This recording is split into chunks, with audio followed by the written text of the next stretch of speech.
Item ಯಾವುದೇ ಇರಲಿ try ಮಾಡಿ ಆಚಿ ಚಿಕನ್ ಮಸಾಲಾ. ಆಚಿ ಚಿಕನ್ ಮಸಾಲಾ.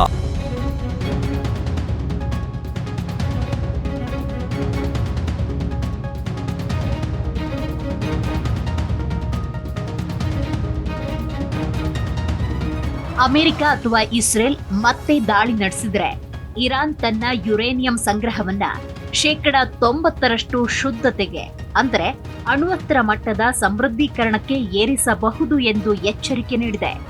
ಈ ಎಚ್ಚರಿಕೆ ಅಮೆರಿಕ ಅಧ್ಯಕ್ಷ ಡೊನಾಲ್ಡ್ ಟ್ರಂಪ್ ಇರಾನ್ ವಿರುದ್ಧ ಮತ್ತೊಮ್ಮೆ ಸೈನಿಕ ಕ್ರಮ ಕೈಗೊಳ್ಳುವ ಬಗ್ಗೆ ಯೋಚಿಸುತ್ತಿದ್ದಾರೆ ಎಂಬ ಮಾಧ್ಯಮ ವರದಿಗಳ ನಡುವೆ ಬಂದಿದೆ. ಇದೇ ವೇಳೆ ಇರಾನ್ ಜೊತೆಗಿನ ಮಾತುಕತೆಗಳು ಇನ್ನೂ ಸ್ಥಗಿತಗೊಂಡ ಸ್ಥಿತಿಯಲ್ಲಿವೆ. ಮತ್ತೊಂದು ದಾಳಿ ನಡೆಸಿದ್ರೆ ಇರಾನ್ ತೆಗೆದುಕೊಳ್ಳಬಹುದಾದ ಆಯ್ಕೆಗಳಲ್ಲಿ 90% ಯುರೇನಿಯಂ ಸಮೃದ್ಧೀಕರಣವು ಒಂದು ಎಂದು ಇರಾನ್ ಸಂಸತ್ತಿನ ಆಯೋಗದ ವಕ್ತಾರ ಇಬ್ರಾಹಿಂ ರಜಾಯಿ ಎಕ್ಸ್ನಲ್ಲಿ ಪೋಸ್ಟ್ ಮಾಡಿದ್ದಾರೆ. ಇದನ್ನ ನಾವು ಸಂಸತ್ತಿನಲ್ಲಿ ಪರಿಶೀಲಿಸುತ್ತೇವೆ ಅಂತ ಅವರು ಹೇಳಿದ್ದಾರೆ. ಟ್ರಂಪ್ಗೆ ಯುರೇನಿಯಂ ಚಿಂತೆ.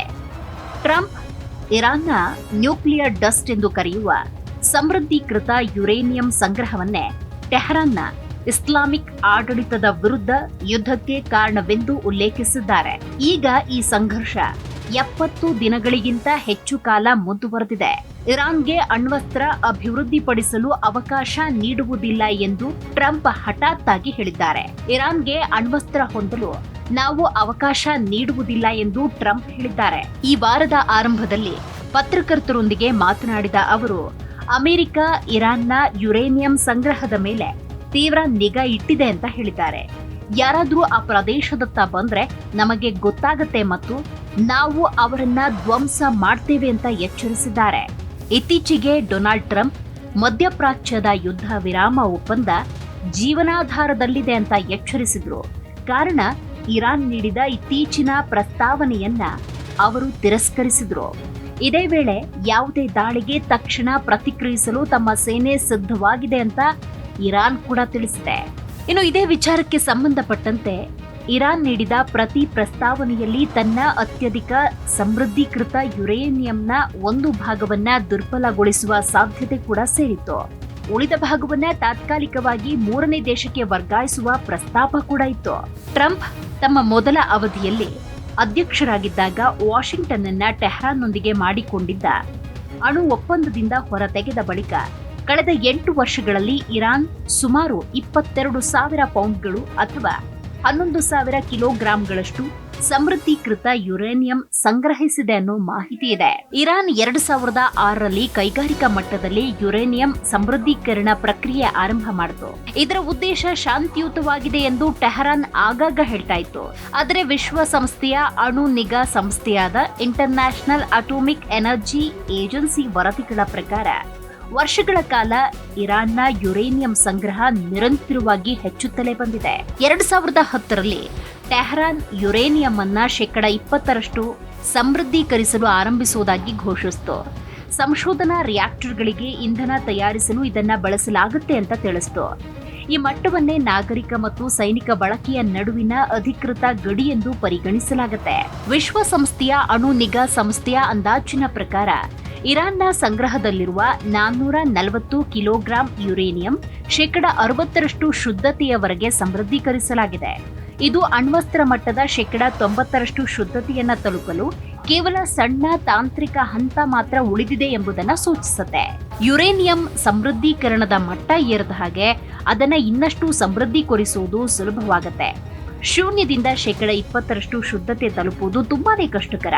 ಆದರೆ 20% 60% ಅಥವಾ 90% ಅಂದ್ರೆ ಅಣ್ವಸ್ತ್ರ ತಯಾರಿಕೆಗೆ ಬಳಸುವ ಮಟ್ಟಕ್ಕೆ ಏರಿಸುವುದು ತುಂಬಾನೇ ಸುಲಭ.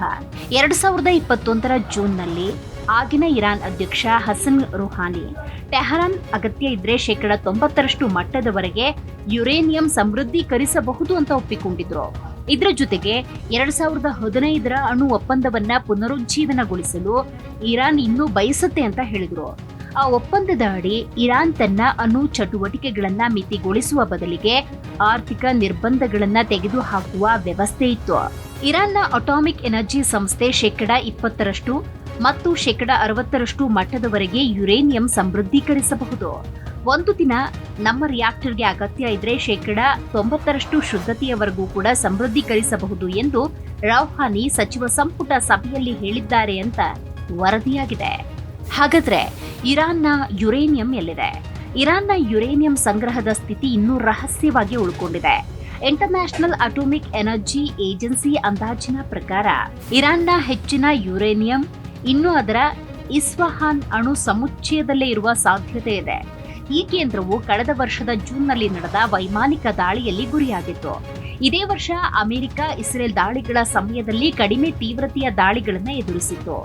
ಉಪಗ್ರಹ ಚಿತ್ರಗಳನ್ನು ಉಲ್ಲೇಖಿಸಿ ಐಎಇಎ ಮುಖ್ಯಸ್ಥ ರಾಫೆಲ್ ಗ್ರೋಸಿ ಒಂದು ವಿಚಾರವನ್ನ ಪ್ರಸ್ತಾಪ ಮಾಡಿದ್ದಾರೆ.